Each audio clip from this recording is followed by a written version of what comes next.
más o menos. Lo que pasa es que tengo miedo que sea un poco denso. Yo también tengo. Bueno, sí, déjame a mí para el final, que yo no vengo densa. Ok. Yo no vengo densa. Para el final.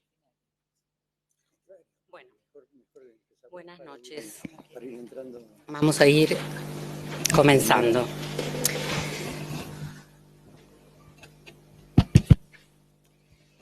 Bueno, bienvenidos al quinto encuentro de este año del Seminario Central del Centro Blecher, que depende de la Comisión Directiva de APA.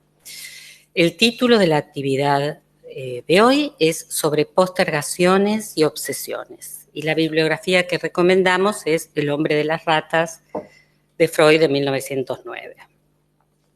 Como se habrán dado cuenta, el doctor Diego López de Gomara hoy no está de viaje, así que voy a conducir el encuentro de hoy.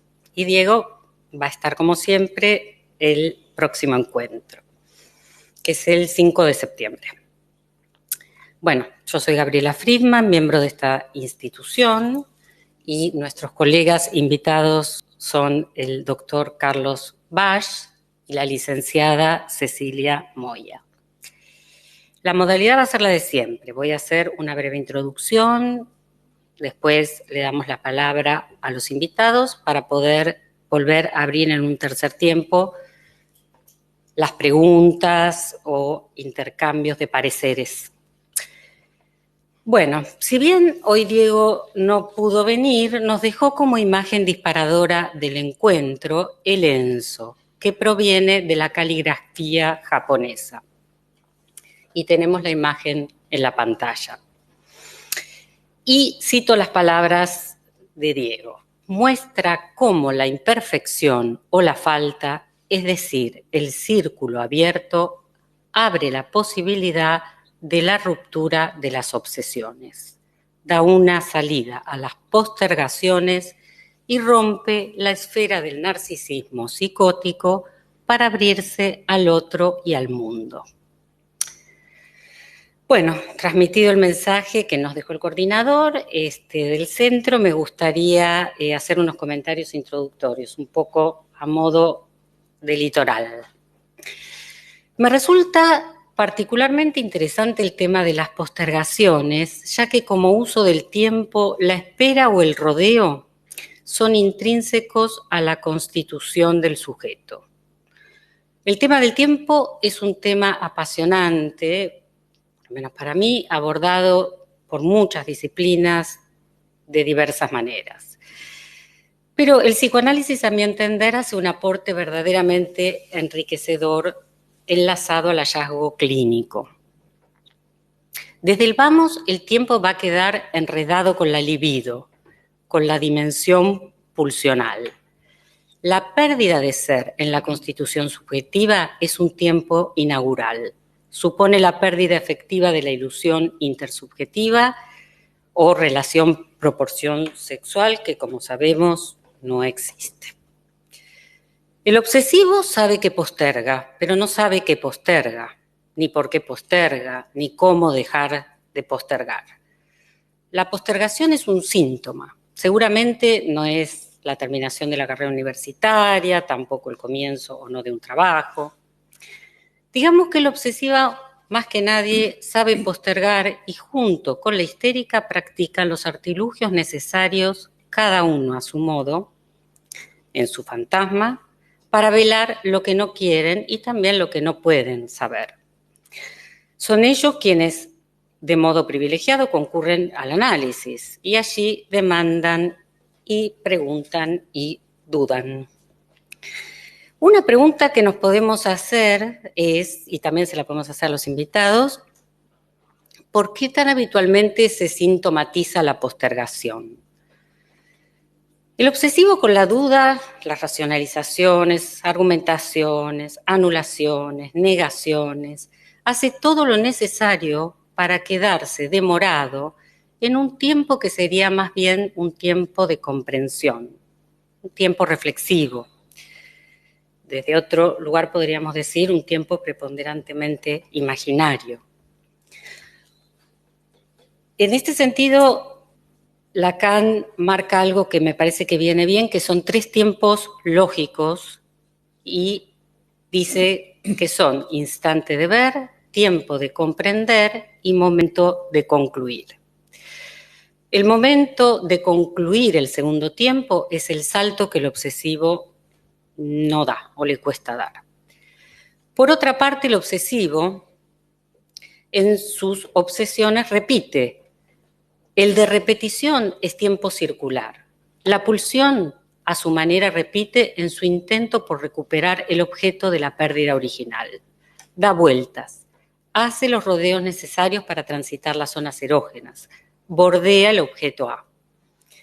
Entonces las vueltas son necesarias para la división del sujeto. Pero, un poco risueñamente, podríamos decir que el obsesivo se pasa de vueltas. En el afán de consistir, se pasa de vueltas.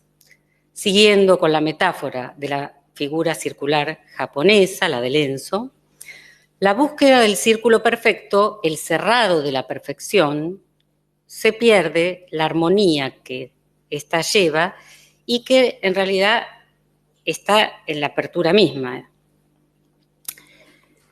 Aunque, bueno, las vueltas, como decíamos, son necesarias para que se instale ese otro tiempo con el que nosotros trabajamos, que es el tiempo del deseo del sujeto, ¿no? El de la diferencia entre lo buscado y lo hallado. Ahora bien, ¿cómo se relaciona el obsesivo con el deseo? Si en la histeria el deseo se caracteriza por ser un deseo insatisfecho, lo que más bien encontramos en la obsesión es un deseo imposible o evanescente.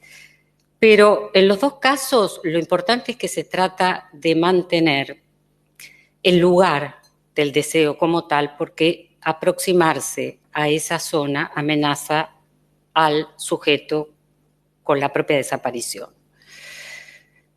Decíamos que el obsesivo se pasa de vueltas y es muy común en la clínica que él crea que pueda llegar a decirse todo. Pero si favorecemos esta creencia, no dejamos espacio de que aparezca la singularidad de su deseo, ¿no? El deseo se aloja justamente en el intervalo significante. Él lo va a intentar evitar, intentando también colmar la demanda del otro y escapando al hecho, digamos, de estructura que conocemos de que el otro no es completo. Por eso la operación analítica va a intervenir al contrario, intentando deslazar los significantes, ¿no? Entonces, bueno, para terminar, me parece que una de las temporalidades muy importantes que el psicoanálisis trae con Freud es la del inconsciente, con el Nachtraglich, o el tiempo de retroacción, o lo que después Lacan va a precisar como après-coup, que para mi gusto introduce un espesor realmente inédito porque nos permite pensar el destiempo estructural que hace que el sujeto nunca sea contemporáneo de sí, de su constitución, ¿no? Por ahí podríamos decir que en la experiencia del análisis es el sujeto de la enunciación, más que el sujeto del enunciado, quien toma el guante de la figura de la que hablamos, la de Lenzo, con su abertura y con la singularidad de su traza. Bueno, vamos a darle la palabra a Carlos.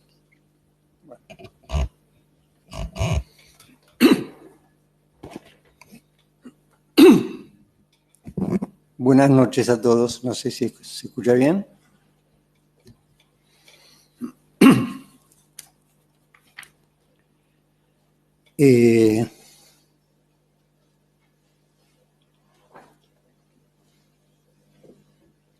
Había habido una cierta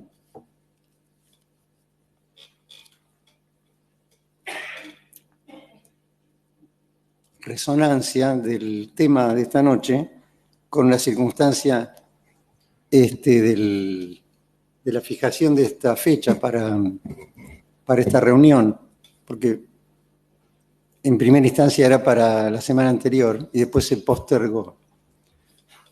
Así que yo le dije a Diego López de Gomara que me parecía simplemente un dato casi inexorable que la postergación se postergara. Vamos a tratar de abrir ese tema, la postergación obsesiva, que es un tema complejo, está entramado en las coordenadas más amplias de la neurosis obsesiva. No quisiera dar una clase sobre neurosis obsesiva que sea demasiado académica, si me entienden. Voy a tratar de ubicar algunos hilos principales en lo posible, para al menos situar ciertos nudos problemáticos y en todo caso abrir la posibilidad de una discusión o de ampliar con preguntas o comentarios. La neurosis obsesiva es una entidad clínica que recién adquirió su condición de tal a partir de una innovación operada por Freud a fines del siglo XIX, en 1894.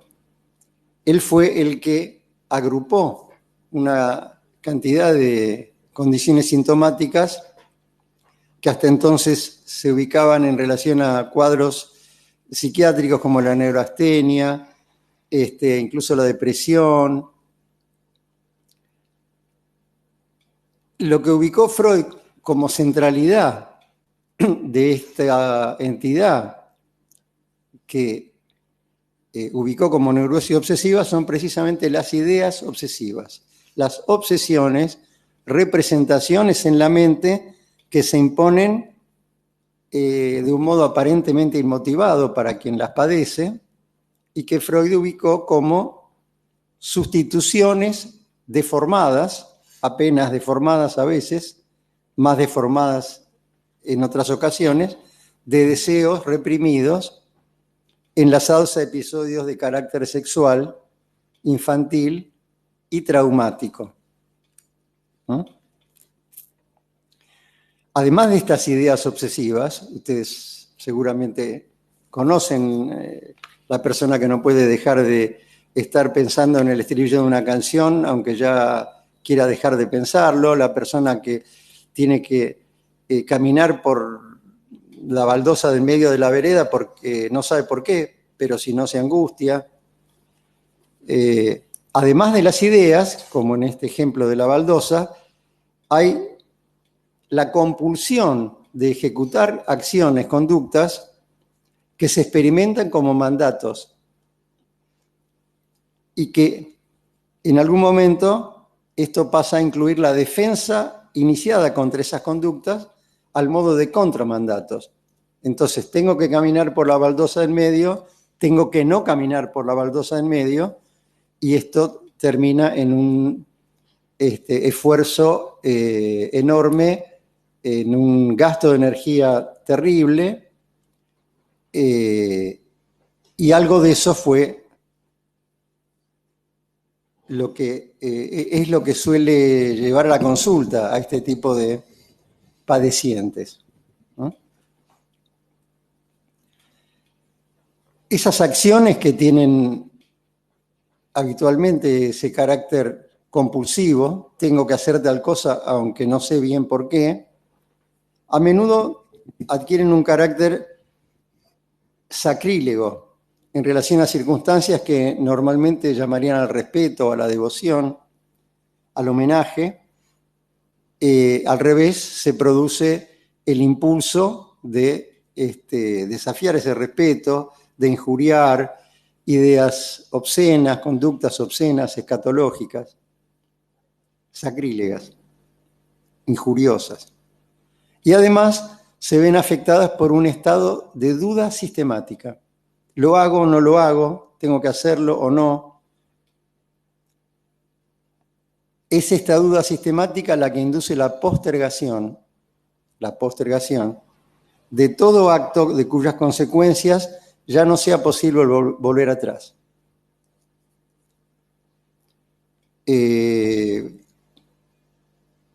clásicamente pensamos en actos que tienen un valor importante en la vida, donde dejamos atrás algo o tomamos un camino sin retorno. Si alguien se casa, uno puede divorciarse, por cierto. Lo que no puede es no haberse casado.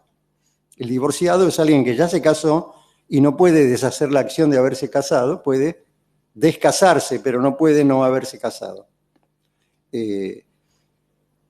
Pero la profusión sintomática en torno de este tipo de decisiones puede llegar a extremos de situaciones aparentemente inocuas y tornar la vida torturante. ¿Subo o no subo al colectivo? ¿Bajo o no bajo del colectivo? ¿Entro o no a este negocio a preguntar un precio? O cualquier otra cosa. En medio de esas dudas y de esas postergaciones, con frecuencia se instala una pregunta que causa múltiples verificaciones que siempre son insatisfactorias sobre la posibilidad de haber cometido un acto criminal, del que el sujeto sería responsable o acabaría por serlo sin saberlo. Y eso denuncia una agresividad mortífera que está en juego en estas personas que siempre ofrecen en principio un carácter metódico, escrupuloso, pero que padecen de esta agresividad mortífera.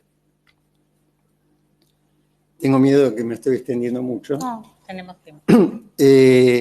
Vamos a hacer una semblanza muy breve del caso del hombre de las ratas, que tal vez muchos de ustedes conocen, por lo menos en alguna de sus coordenadas principales.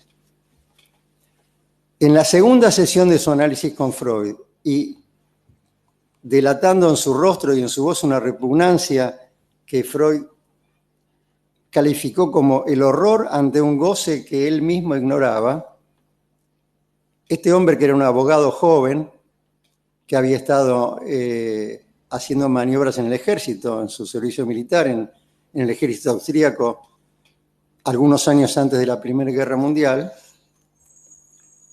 este hombre en la segunda sesión de su análisis le relata una conversación que había escuchado durante su servicio militar, en la cual un colega oficial, al que calificó como un capitán muy cruel, había descrito un suplicio chino, un suplicio oriental, que consistía en hacer penetrar ratas hambrientas por el ano de la víctima.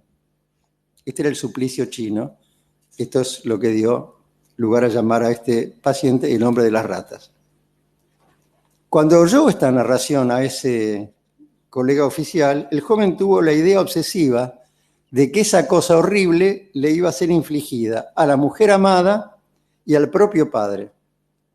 Freud se iba a enterar después que el propio padre del paciente había muerto años atrás a todo esto.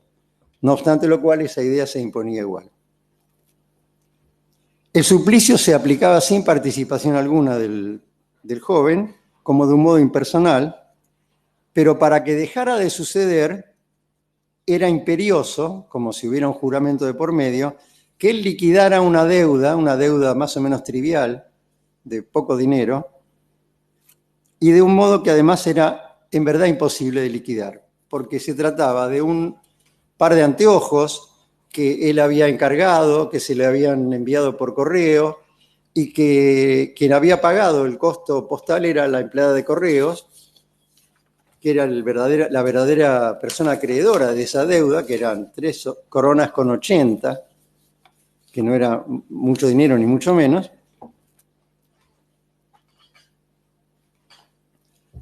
Este joven sabía que era ella a quien le debía ese dinero y, sin embargo, en ese mandato que él experimentaba como compulsión, tenía que devolverle ese dinero a otro oficial y no a la persona a quien en verdad se le adeudaba. A la vez había una contraorden que le prohibía absolutamente pagar ese dinero, bajo la pena de ver a esa mujer amada y al padre, que ya había muerto, entregados a ese suplicio horrible. Esta es una semblanza mínima, esquemática, de esa centralidad sintomática en un paciente que tenía cantidad de otros síntomas.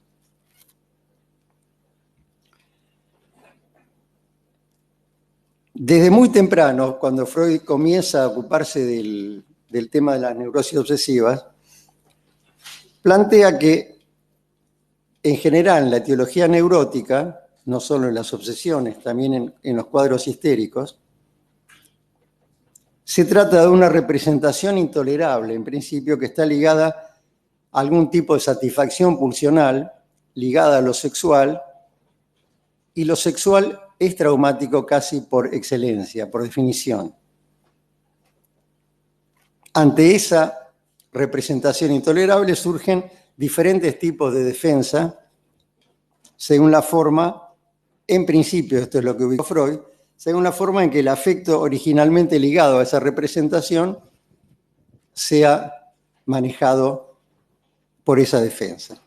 Mientras que en la otra entidad clínica principal de la que se ocupaba Freud, que era la histeria, este afecto queda ubicado en el cuerpo, en lo que se llama conversión, en un segmento corporal, una parálisis, vómitos, anestesia,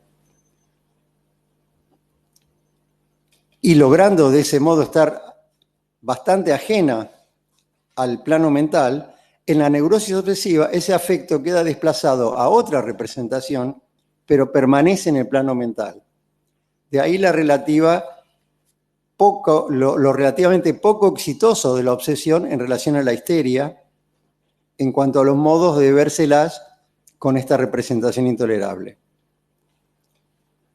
Como no veo mucho las expresiones por acá, desde acá no estoy seguro si me siguen más o menos, vamos más o menos bien. Sería intolerable para mí si no fuera así.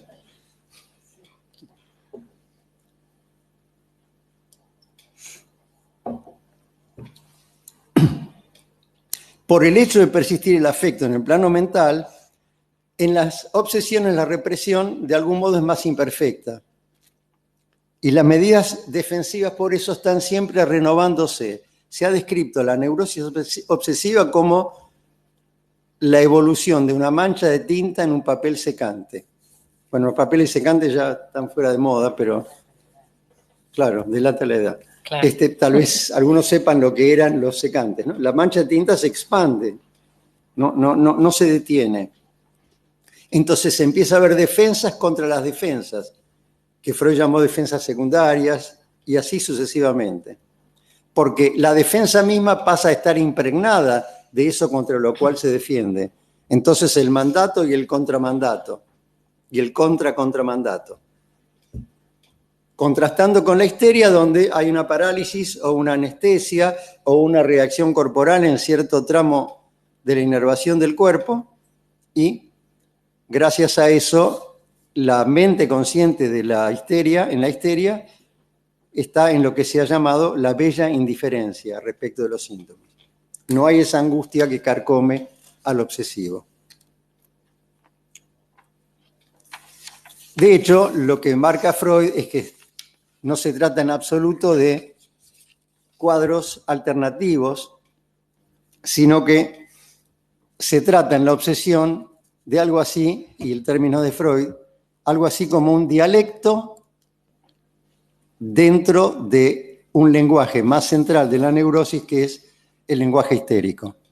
Ese dialecto sigue las vías de la regresión, de una regresión a la etapa sádico-anal de la libido, y entonces aparentemente las determinaciones más claras en la histeria vinculadas al complejo de castración no están tan presentes, y está más presente ese paisaje de la regresión sádico-anal.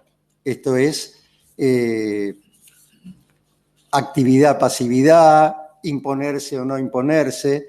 Se trata más de algo en donde está en juego el yo, como yo quiero esto, me propongo esto, consigo tal cosa o no la consigo. En verdad, lo que marca Freud es que la neurosis obsesiva siempre es un dialecto, como decía, de la histeria, es una especie de secundariedad de la histeria. En el fondo de toda obsesión hay un fondo histérico. La histeria sería el lenguaje de la neurosis por excelencia. En algunos casos logra pasar a la obsesión, en otros no. esa ventaja es importante. Ahora ponemos una ventaja del lado de la obsesión, porque el obsesivo consigue que en lo que le retorna de lo reprimido, lo que vuelva es un autorreproche por un pretendido disfrute que él habría tenido activamente, sabiendo yoicamente qué es lo que quería, buscando algo, levantándole las polleras, por ejemplo, el hombre de las ratas cuando era chico a una institutriz, tocándole la cola a alguien, espiando, en vez de sufrir él pasivamente una seducción como en la histeria, sin entender de qué se trataba eso. Me dicen que tengo muy poco tiempo libre por delante, así que quisiera suspender esto que vengo diciendo hasta ahora y pasar al último tramo, hablando de la postergación obsesiva. Después, en todo caso, enlazamos los hilos que quedan sueltos. Abordarla también desde la perspectiva de la necesidad de mantener una deuda, precisamente en relación a la sintomatología del hombre de las ratas, que hay que saldar y hay que no saldar por completo, en función de una lógica que se hace más inteligible en perspectiva de algunas nociones lacanianas. Hay una palabra alemana, Schuld, en alemán, que significa tanto culpa como deuda, y que ubica ejemplarmente en el historial del hombre de las ratas el conflicto en torno a una deuda imposible de saldar. Ahora, esta deuda que neuróticamente se refiere, por ejemplo, tengo que pagar 3,80 coronas a una persona que pagó por mis anteojos, pero me ocupo de tener que pagárselas a quien no corresponde para que esa deuda en realidad no se termine de pagar. Ahí se ve el tironeo entre cumplir o no cumplir con esta deuda. ¿Y a qué obedece esta perentoriedad imperiosa y compulsiva de pagar y a la vez no pagar esa deuda y postergar ese cumplimiento? Se relaciona, y el caso del hombre de las ratas en ese punto es ejemplar, con una deuda del otro, en este caso del otro paterno, muy especialmente.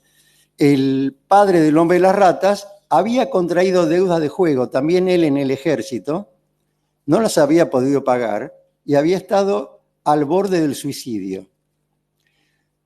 El suicidio fue evitado por un amigo que le prestó un dinero y después por un casamiento ventajoso que hizo el padre del hombre de las ratas, precisamente con la madre del paciente, para casarse con la cual, porque era una mujer adinerada, dejó otro amor que tenía, que era un amor mucho más genuino en él. Es decir, que había una deuda con el deseo. No sé si queda claro. Entonces, esta deuda del deseo es la que hay que pagar, pero a la vez no se puede terminar de pagar porque lo dejaría en falta al padre. Entonces, no puede ni pagar ni no pagar. Está siempre a punto de pagar y dejando de pagar. Hay un cierto pasaje, una cierta equivalencia en esto entre terminar de pagar una deuda y postergar. De hecho se habla, ¿no?, de postergar en términos temporales, como si postergando el acto, el que sea, subirme al colectivo, irme de viaje o lo que sea, algo de eso sin retorno ya pudiera quedar sellado y entonces lo que quedó en deuda del otro quedó en deuda y yo, en términos más imaginarios, maté a mi padre, a quien tengo que mantener siempre vivo, aunque ya esté muerto, desde ese punto de vista simbólico. Me corren con el tiempo, justamente, así que postergamos un poco. Bueno, muchas gracias, Carlos. Te escuchamos, Cecilia. Bueno. Bueno, muchas gracias por la invitación, una vez más. En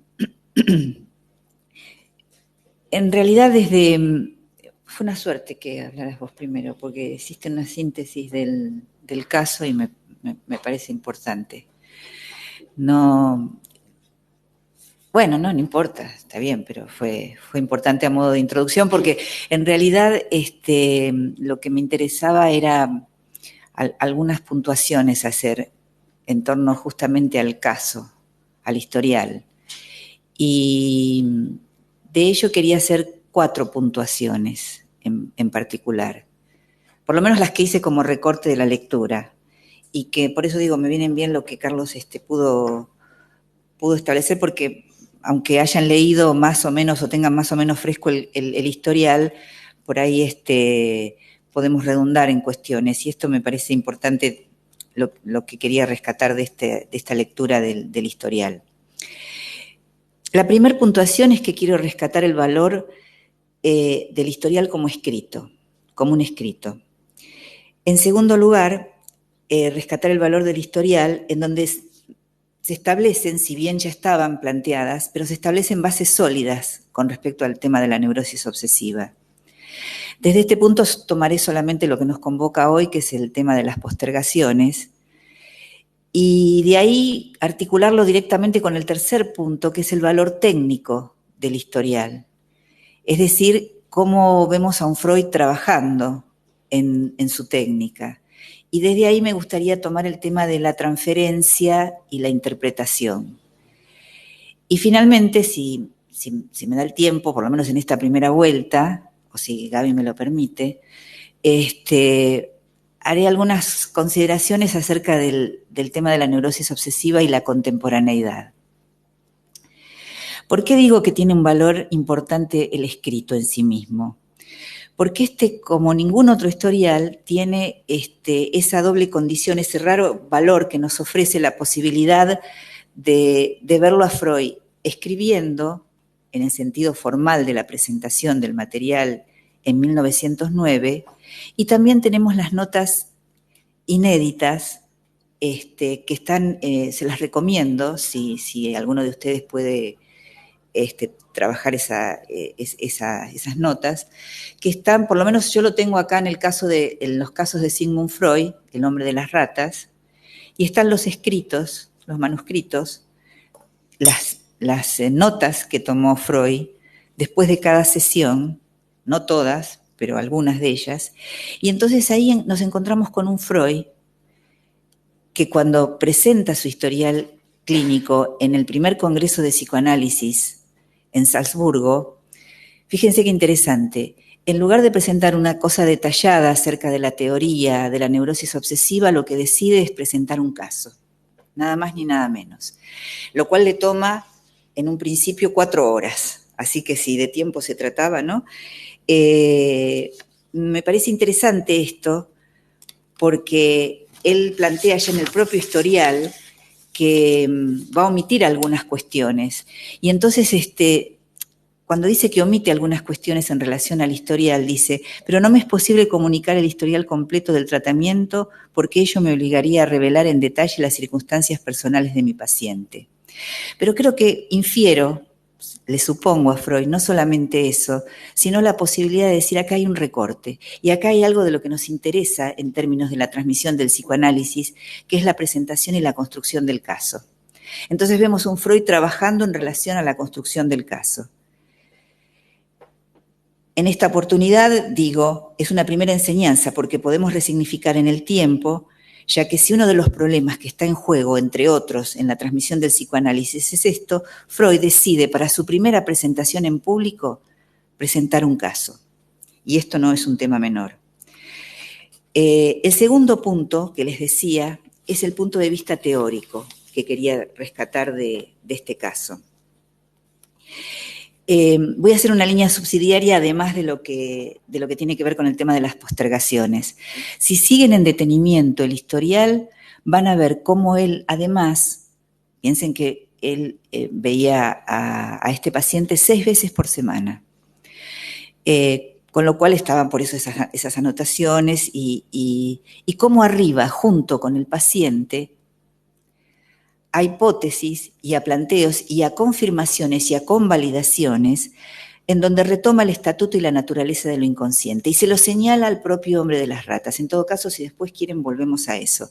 En donde dice 3 aseveraciones que son importantes y que están planteadas en el historial y que se las señala precisamente al paciente. Que lo inconsciente tiene que ver con lo infantil, que lo inconsciente ha de ser la antítesis de lo consciente, y que lo inconsciente tiene que ver con lo sexual. Si bien estas 3 aseveraciones son por todos ya conocidas, es interesante verlos en lupa de aumento dentro del historial y hacer un seguimiento en relación a eso.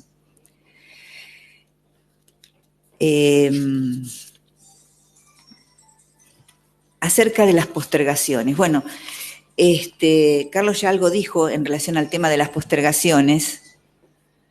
Me parece interesante poder pensar estas cuestiones en que los fantasmas del obsesivo no suelen ponerse en acción. Y la posición particularmente sintomática ante el deseo es, como decía, la postergación.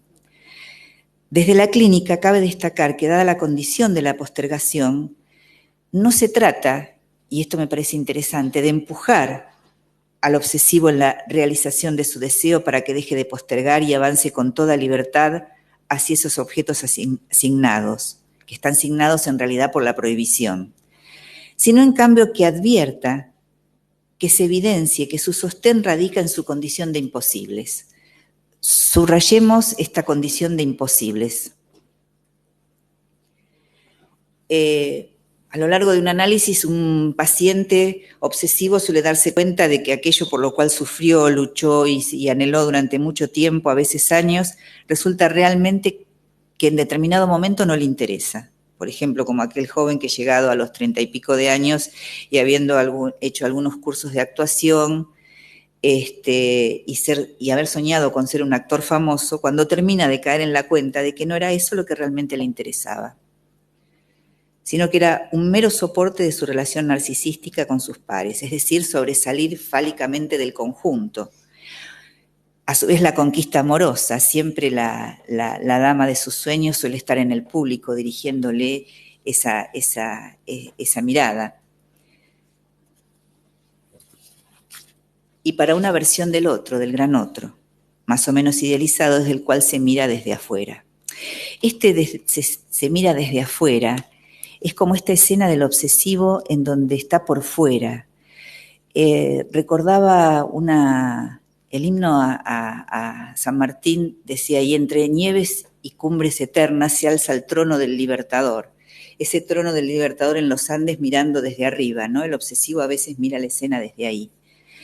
Por otra parte, otro punto de la postergación está en el surgimiento de la idea obsesiva, que irrumpe para poner en jaque o en cuestionamiento el acto. Fíjense que acá la dimensión está todo el tiempo en esto, ¿no? De irrumpir e interrumpir el acto, cuyo efecto perturbador es acompañado de una serie de fantasías en cuyo núcleo está, como decía Carlos, algo de lo impuro del deseo, que va desde las clásicas ideas asociadas con pensamientos blasfematorios hasta temores supersticiosos o ocultos. Entonces, en la práctica clínica, ¿qué nos haría pensar esta cuestión de cómo intervenir, ¿no? Y algo sería fundamentalmente en redireccionar hacia las coordenadas que dan cuenta de la aparición de aquello que tiene más bien la función de interrumpir. Ayer un paciente me decía, tengo muchas ideas en la cabeza, tengo muchas cosas por escribir y estoy contento porque voy a escribir, pero son tantas las ideas que no puedo escribir. Entonces, esta dimensión de interrupción y esta condición de la imposibilidad son variables que están en juego para la interrupción del acto. Por eso hablo de no un empuje hacia hazlo, escribe, sino a ver qué lo interrumpe. La postergación lleva al obsesivo sin escala, también como decía Carlos, a la dimensión de la duda, que es una de las compulsiones más propias de la neurosis. La duda no es una indeterminación, no se trata de no saber, sino que la duda del obsesivo se sintetiza en la elección de dudar, elige dudar. De este modo, la duda es un síntoma de la irresolución intrínseca del obsesivo. Como diría Colette Soler, es una forma de elegir no elegir.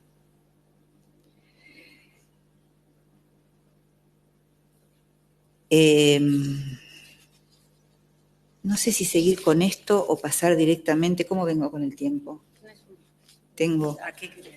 Si no, paso a la transferencia y a la interpretación, a la neurosis obsesiva. Porque me parece que mucho ya se dijo y entonces me parece interesante cuando Freud interpreta la ambivalencia de sentimientos hacia el padre y lo corrobora en lo que llama la escuela del padecer. Vuelvo al historial. Tenemos un Freud en el historial que de entrada nos cuenta cómo transmitía la regla fundamental. Y eso es maravilloso, por eso digo verlo en acción a Freud, ¿no? Contando acerca de la regla fundamental. Y quiero detenerme en algo de la transferencia en relación al hombre de las ratas y a Freud. Porque Freud dice, aplicando su método para establecer la regla fundamental, hasta donde se le pone en juego el duro camino de la transferencia. Lo dice así, el duro camino de la transferencia. Freud interpreta la ambivalencia del sentimiento hacia el padre y lo corrobora en lo que llama la escuela del padecer. Se deja insultar por el paciente. Y lo mismo ocurre con respecto a la construcción que realiza acerca de la escena infantil. Esta escena que refería Carlos recién en relación a la tortura del hombre de las ratas, después se va a reconstruir en una escena infantil en donde es golpeado por el padre a partir de una conducta que tiene el paciente de su deseo de morder. Entonces, se deja insultar por el paciente y lo mismo ocurre respecto de la construcción que realiza de la escena infantil, donde el paciente tiene que asumirse como responsable de la satisfacción sádico-anal de morder como una rata asquerosa.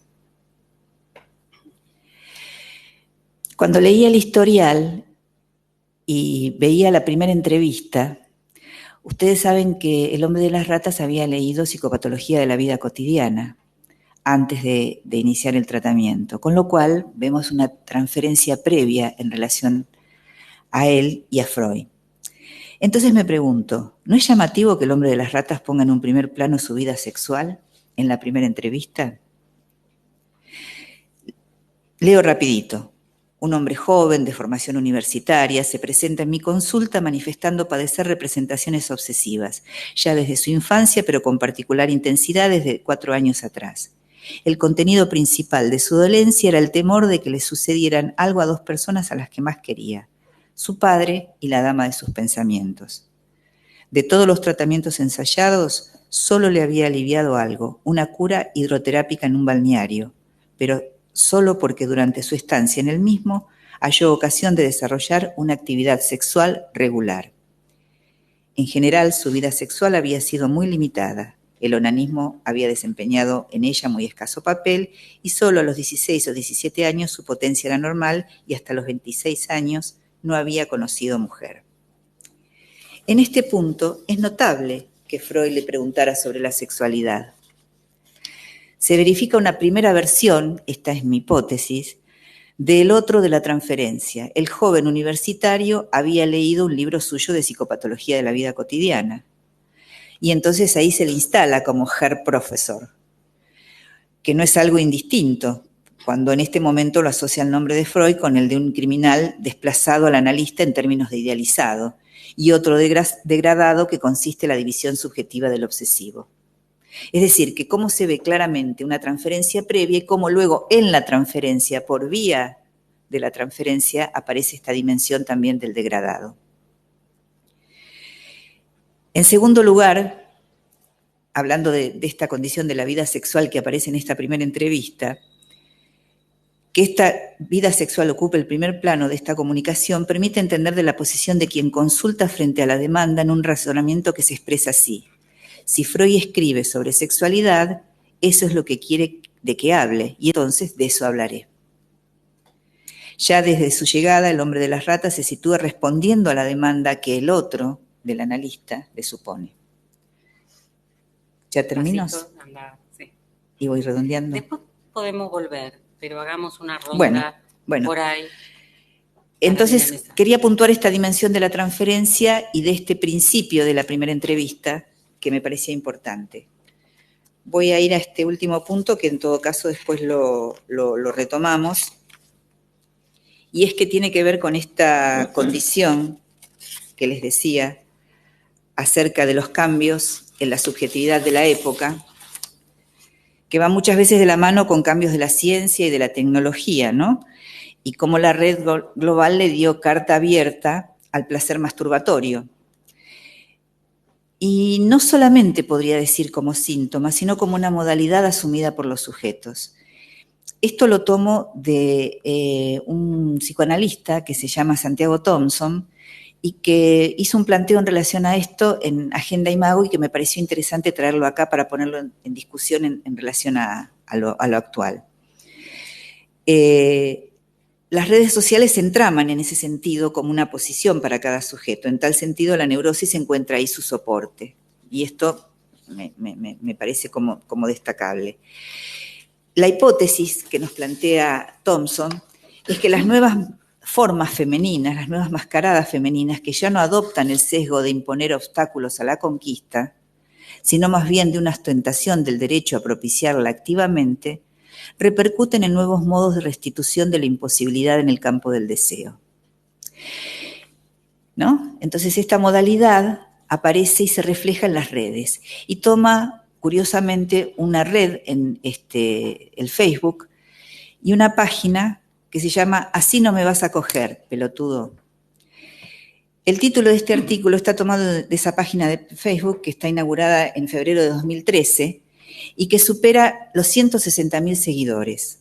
Consiste sobre todo en capturas de pantallas de chats en los que se producen acercamientos, al menos torpes, al sexo opuesto.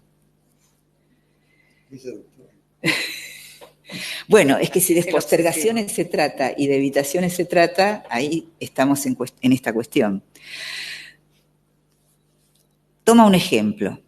La charla es prometedora. Ella le cuenta al varón en cuestión que su mejor amigo la dejó sola. Y él le contesta: che, si un día estoy recontra podrido de mi soledad, pero posta, recontra reharto, ¿cogemos?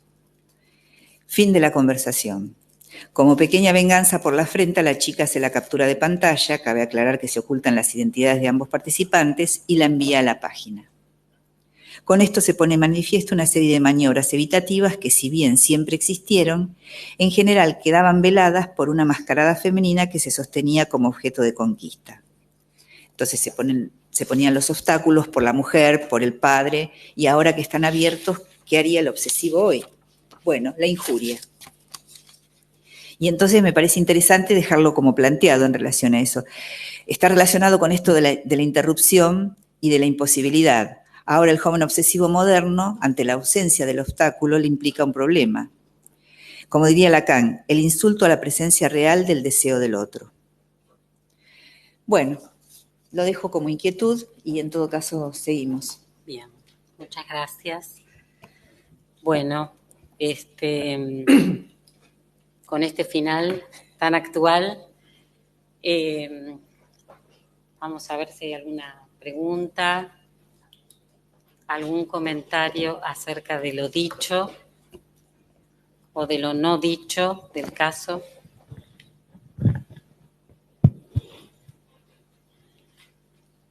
O de los obsesivos.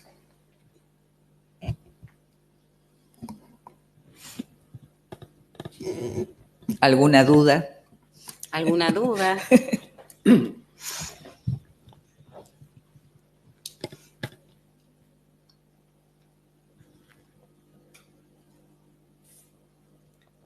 Bueno, yo tendría una pregunta para la colega, pero para tirar para hacer circular algo. Dale, adelante. Porque me parece muy importante la convergencia en torno de algunos problemas, particularmente cuando se trata de, dice Cecilia, articular lo imposible como tal. El obsesivo se preocupa por no poder pagar, por ejemplo, o por tener que postergar algo porque teme que eso que está agujereado del otro se cerraría del todo. Entonces, lo que decía Cecilia, si entendí bien, es no se trata de empujarlo a que haga lo que posterga, sino ayudarlo a articular que, por más que lo haga, hay un imposible que va a seguir siendo imposible. Por ejemplo, el muchacho que tiene tantas ganas de escribir que no escribe nada, tal vez el análisis lo vaya a ayudar a terminar de inscribir, que por más que escriba, tampoco va a escribir todo y va a quedar algo sin escribir, aunque escriba, que no tiene que quedarse entonces en la pura inhibición. La pregunta que yo le haría a Cecilia es en relación a lo que dijo al final, esto que decimos primero, en relación a esta cosa contemporánea tan interesante que trajo, que no estoy seguro si pesqué bien la dirección que le das, pero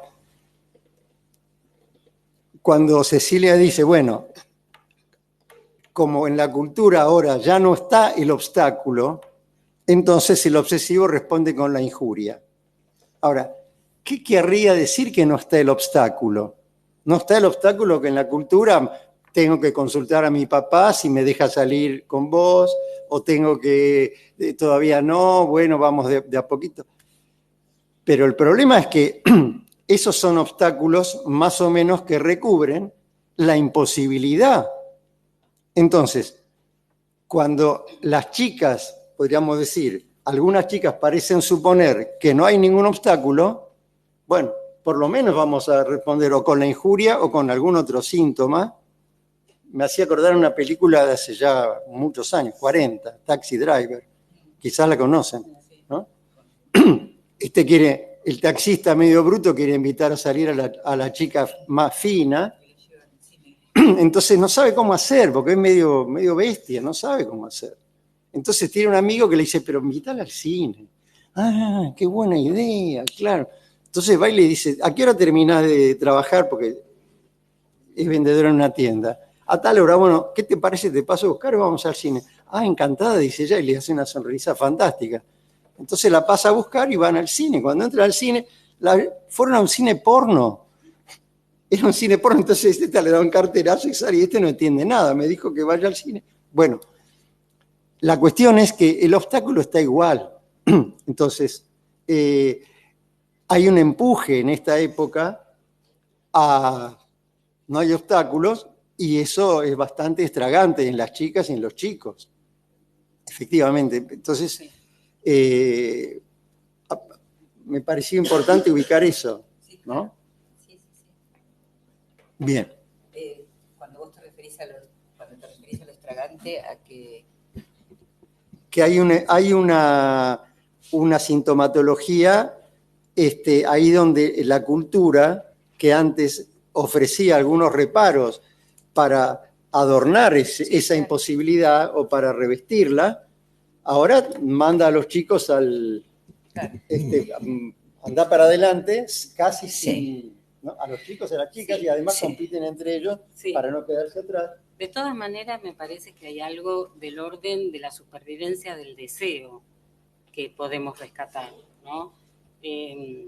Bueno, como eje conductor. Es que si no hay alguna marca de imposibilidad, no hay deseo. Claro. Eso, justamente. Entonces, el hombre de las ratas, como vos decías, Ceci, muerde, o Freud construye esa mordida que hace, y me parece que ahí aparece en el historial toda una vertiente de la transferencia libidinal que hoy podemos articular mejor que en aquel momento tal vez Freud, pero que Freud lo muestra muy bien, y yo hago un paréntesis, me quedé bastante intrigada por ver algunos momentos en donde Freud puede interlocutar con este paciente, lo que vos traías, pero me parece que la cuestión está en mantener algo del orden de lo imposible, porque es imposible que no se mantenga. O sea, me parece que se puede no gozar, pero no se puede en algún punto no desear. Al menos no desear nada, pero esto es inextinguible en un punto. Sí, yo había anotado acá una frase en donde algo de esto estaba en juego, ¿no? Por lo menos en esta cosa de que procurar restituir la primacía en el campo del deseo a costa de degradar a ese otro. Claro. Ese es el costo, ¿no? Entonces aparece como algo que hablando de la dimensión del empuje, las redes tienden a esa condición. Y la idea no es decir que es un demonio la red, sino que en todo caso, cómo el sujeto se vale o se sirve de esa dimensión de la red para poder, en ese caso, reconducir esta dimensión de la postergación, esta dimensión de lo imposible, para que esto se produzca y tenga ese nivel del no paso a la acción. Bueno, si se meten en la página van a ver que hay innumerables cantidades de cuestiones que están planteadas en esa página. Me decías, Gabriela, en relación a la transferencia y al historial. Sí, me pareció interesante, ¿no? Volver a traer esto que decías de un Freud trabajando. No sé si se puede ilustrar y tenemos una pregunta después, pero si podés ilustrar algo de eso. Vos te referís a esto que dije al principio acerca de cómo había llegado Freud, más cómo había llegado la idea de cómo quedaba planteada este problema del estatuto del inconsciente. Freud venía muy preocupado en relación a eso y cómo lo encuentra junto con el hombre de las ratas, ¿no? Entonces, exactamente. Hay un planteo en relación al historial que dice: recordaba que a pesar de considerarse como una persona moral, había llevado a cabo en su infancia cosas emanadas de la otra persona. Con tal observación le dije: había descubierto, sin proponérselo, me interesaba ver cómo se lo comunicaba Freud al paciente, ¿no? Había descubierto, sin proponérselo, le dice Freud, uno de los caracteres principales de lo inconsciente, su relación con lo infantil. Lo inconsciente era lo infantil y precisamente aquella parte de la persona que en dicha época se separaba de ella. El otro punto es que lo inconsciente era la antítesis de lo consciente. Y entonces dice, ello coincide también con la afirmación teórica de que lo inconsciente ha de ser la antítesis contradictoria de lo inconsciente. Entonces lo introduce así. Pensó en efecto que estaba a punto de perder lo que más quería. Y en el acto surgió la idea contradictoria, como decía Carlos hace un rato. Con lo del cine. No, hay todavía otra persona cuya muerte sería más dolorosa para ti. El sujeto extrañaba mucho tales pensamientos, pues estaba plenamente seguro de que la muerte del padre no había podido ser jamás el contenido de un deseo, y sí tan solo el de un temor. Después de este alegato, expresado con toda energía, considero oportuno exponerle un nuevo fragmento de la teoría psicoanalítica. Escuchen lo que dice Freud, ¿no? Considero oportuno exponerle un fragmento de la teoría psicoanalítica. Me pregunto, hoy cómo sería vivida la idea de pensar que le transmitimos a un paciente parte de la teoría. En esto de se forma un paciente de análisis, se forma a partir de decir algo de esto. Bueno, me lo preguntaba. Afirma esta que semejante angustia corresponde a un deseo pretérito, bueno, y sigue, pero quería subrayar a Freud en relación a eso, ¿no? Al trabajo. Sí. Está bien. No tenemos muchas oportunidades, ¿no? Muchas veces en los casos que podemos transmitir nosotros, pero no en Freud o en otros autores.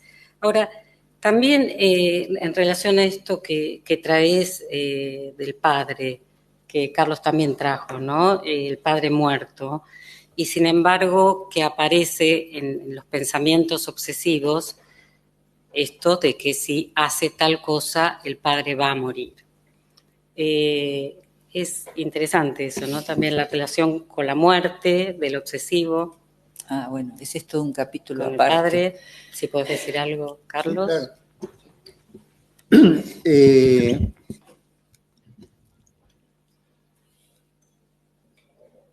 Recordemos que el padre a todo esto había muerto.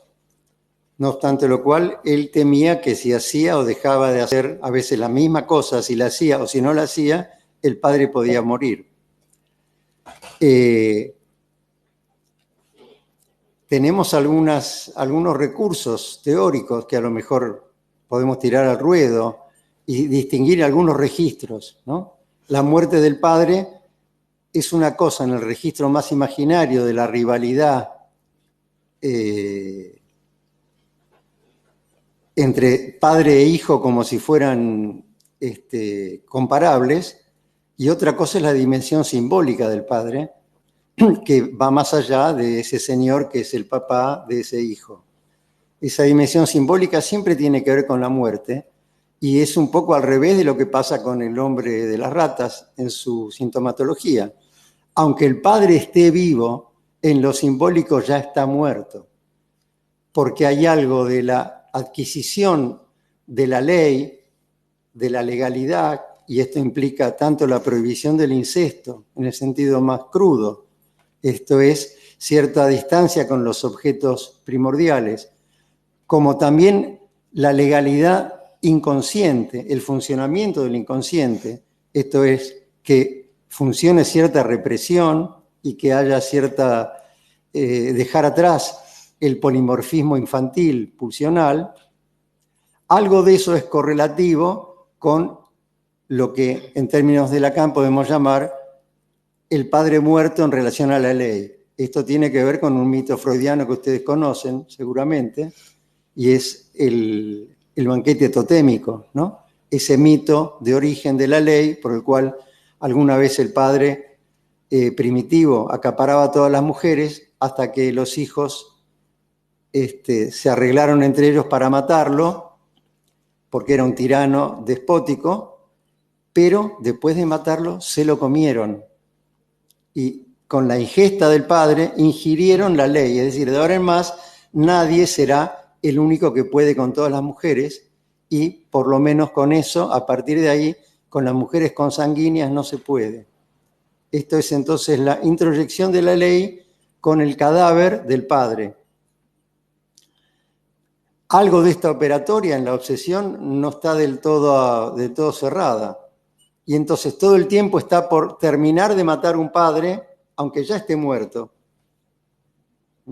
Y por eso también las idas y venidas en relación a pagar o no pagar esa deuda, que finalmente esa deuda tiene que ver con los pecados o las faltas, en el sentido más estricto, pero también en el sentido moral, las faltas del padre. Y esta condición que tiene en el deseo del obsesivo, esta diplopía en torno a la idealización y a la peyorativización, ¿no? Como este doble tiempo que hay en el obsesivo en relación a ese tema y a la figura del padre. Bueno, pasemos a la pregunta. Pasamos a la pregunta. Sí, perdón. Un segundo. ¿Podés decir tu nombre? Soy Miriam Tomber, sí. Yo lo que se me ocurrió en este momento, lo sentí, esto que todos sabemos del padre y el hijo, ¿qué pasa con la madre y la hija? ¿Qué les pasa? ¿Esta misma situación o qué? Porque eso nunca se habló, o no sé yo del tema. Porque esto se fija siempre con el falo, con el padre, de todo lo que sabemos. Pero de la madre y la hija, que también hay una cierta historia, ¿no? Esto no, yo tengo 3 hijas mujeres, por eso de algún modo me quiero informar. Pero hay una cierta también rivalidad, no sé cómo llamarlo, ¿sí? Gracias. Bueno, gracias. Tenemos otra pregunta atrás.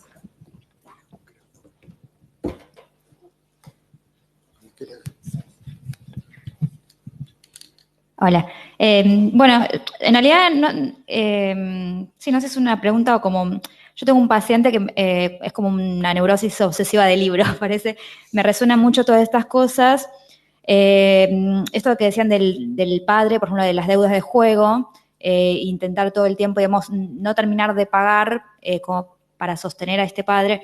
El papá de este paciente, digamos, no tiene deudas de ese estilo, pero, por ejemplo, lo que aparece es un padre que no pudo dar amor, o sea, que lo único que podía hacer era dar desde lo profesional o desde pagar una escuela, digamos, desde lo que era cuantificable, pero no hay nada en relación a lo que a lo sentimental, eso es lo que dice el paciente.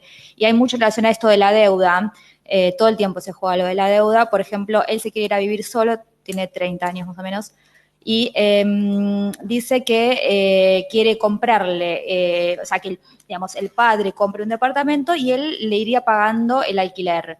Cosa que cuando yo indago un poco más, él nunca le preguntó al padre si realmente él estaría dispuesto y de hecho dice que seguramente no estaría dispuesto a hacerlo. El padre no estaría dispuesto a aceptar esto. Entonces, como que parecería como que, bueno, todo el tiempo se juega esta cuestión, él, digamos, cuestiona esto del padre, digamos, de que siempre era la cuestión de la nota, que de hecho le pegaba cuando no se sacaba un 8 o un 9. Pero a la vez él dice que siempre tiene que haber como un sacrificio. Si él tiene que llegar a algo, tiene que haber ese sacrificio. Y que no está mal eso, que no lo ve mal.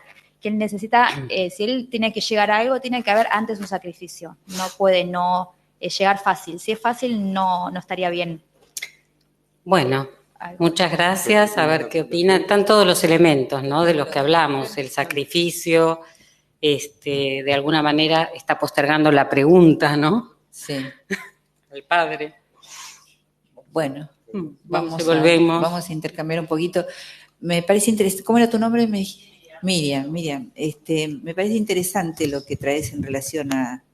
Porque además trae el planteo acerca si el obsesivo, la histeria, como ciertas condiciones que están planteadas desde el género, desde... podemos pensar en la neurosis obsesiva, podemos pensar en la cuestión del Edipo en la mujer, del Edipo en el hombre, y el tema de la rivalidad en las mujeres, ¿no es cierto? Cómo se presenta en torno a esto. Enseguida, cuando planteaste esta situación, pensaba algo de lo que Lacan traía acerca del estrago materno y de la dimensión que él trae en el ejemplo acerca de la condición de la madre, ¿no? La madre como estragante y la necesidad de, como la boca del cocodrilo abierta y ese palo, que es la terceridad, que hace que esa boca no se cierre.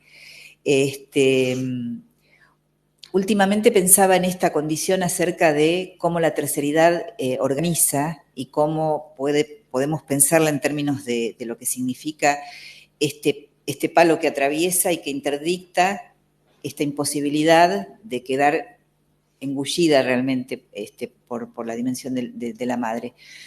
Por ahí pensaba que es importante entender en la clínica que no hay una consideración acerca de los géneros en torno a eso, sino que hay algo que está dado por la posición subjetiva y cómo se produce en la trama edípica esta dimensión.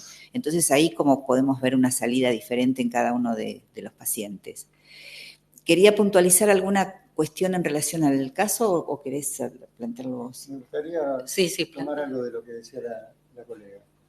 Dale. Bueno, pero... no, simplemente una cuestión.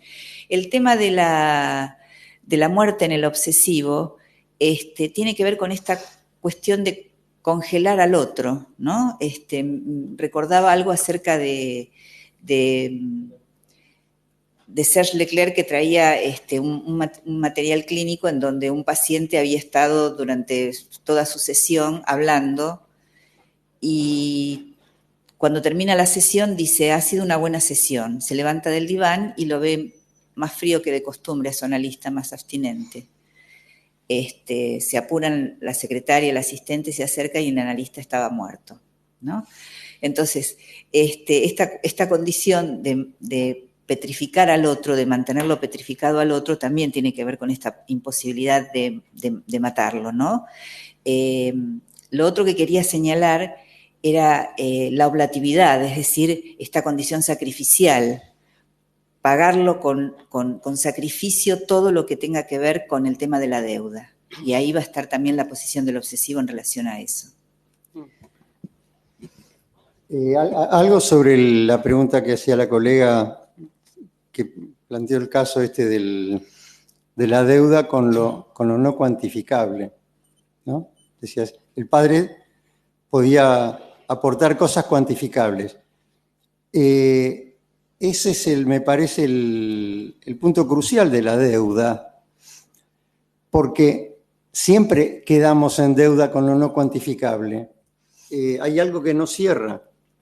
Ahora, no se trata de que el padre entonces aporte más o menos, eso cada uno en primera persona podrá hablar de su padre, pero de lo que se trata, me parece, en el análisis, es de articular la imposibilidad, dijimos antes. Es decir, podrá mejorar o no mejorar la situación, pero algo va a quedar en deuda. Esa deuda es la deuda simbólica. Es por esa deuda que nos convertimos en sujetos de una filiación. Y hay algo que ver allí con las faltas del padre, tanto en el sentido de pecados, de defectos, de lo que no hizo y hubiera podido hacer, de lo que no hizo y no se hubiera podido hacer, de lo que nunca le vamos a perdonar o acaso algún día, pero en cualquier caso hay algo allí que escapa a lo discreto, a lo cuantificable. Por eso el obsesivo tiene tantos problemas con el dinero, porque el dinero, como las 3 coronas con 80, por fin es algo cuantificable. Si yo debo dinero, sé cuánto debo, y entonces voy a tratar de llevar todo a ese terreno. Allí hay algo que ver también con la relación a la ley, ¿no?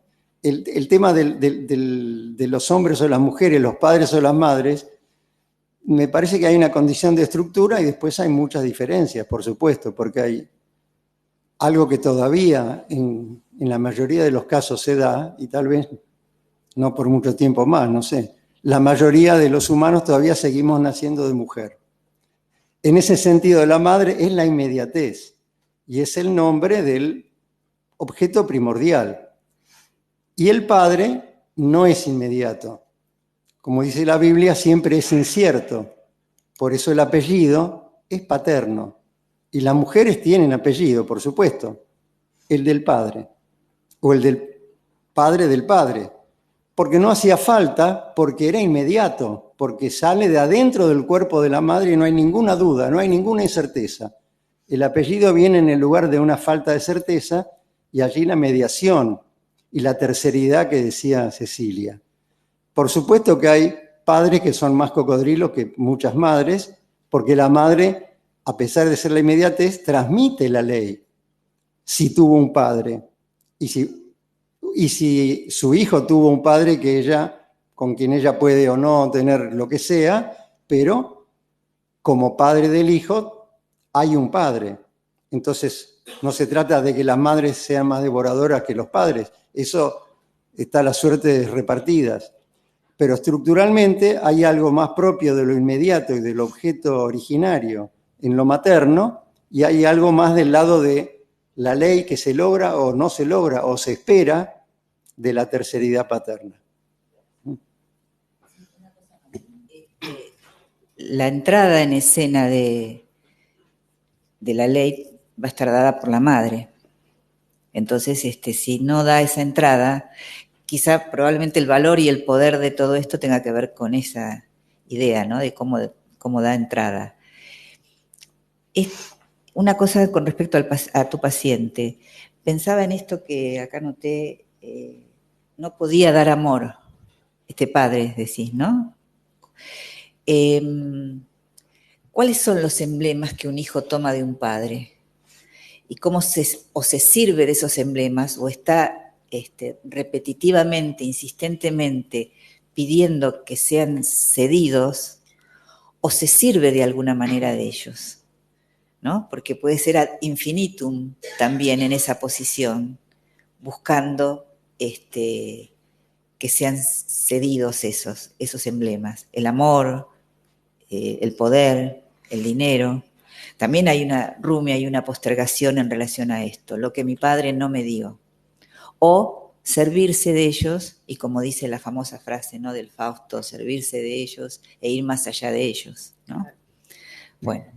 Sí, es interesante, ¿no? Esto último también, ¿no? El tema del padre y de la ley, ¿no? Y la transmisión de la ley. Porque, bueno, una de las cosas que ocurre también es que está dando vueltas en lo del paciente de la colega se trae, es que, digamos, hay más bien una demanda allí, ¿no? Que una especie de contacto o vínculo o afecto o relación, ¿no?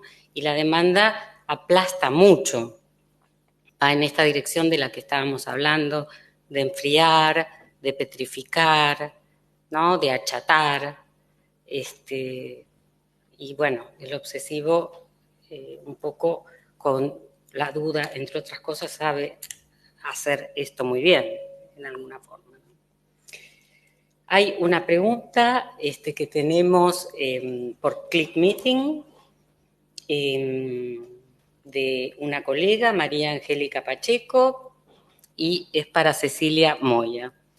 Y dice, en relación a la construcción, ¿qué tanto le gustaría, digamos, saber cómo pensás el valor de la construcción del caso?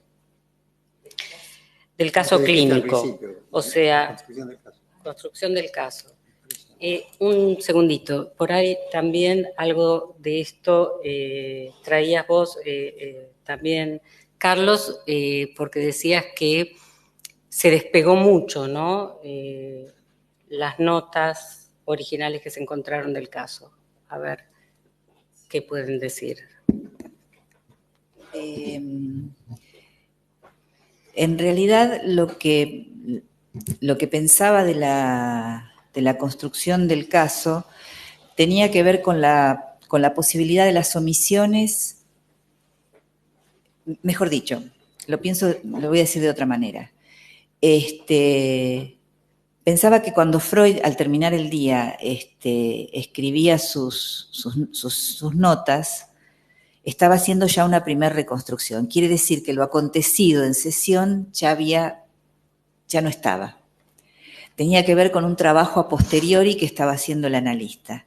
Y me parecía que esta condición que nos traían las anotaciones que encontraban estos hallazgos y la historia oficial que presentaba en 1909, nos permitía un contrapunto de poder pensar cómo tomamos nota, trae todo el debate que podemos decir, se graba, se desgraba la sesión, se toma nota durante sesión, pero siempre va a haber un segundo momento, un segundo tiempo perlaborativo que corre por el lado del analista y que tiene que ver con el momento de la escritura del caso.